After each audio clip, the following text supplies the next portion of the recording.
अभिनेत्री विशाखा सुभेदार यांचा मुलगा कुवेतमध्ये अडकला. त्यांनी मुख्यमंत्री फडणवीस आणि उपमुख्यमंत्री शिंदे यांच्याकडे मदतीची मागणी केली आहे. यावेळी त्यांना अश्रू अनावर झाले होते.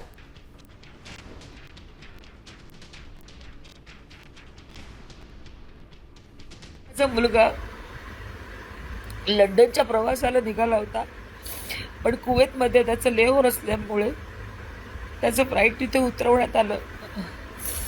पण गेले 4 दिवस एअर स्पेस नसल्यामुळे सगळ्या देशाला माहिती विमानं रद्द केली आहेत आणि माझा मुलगा गेली 4 दिवस कुवेतमध्ये अडकला आहे.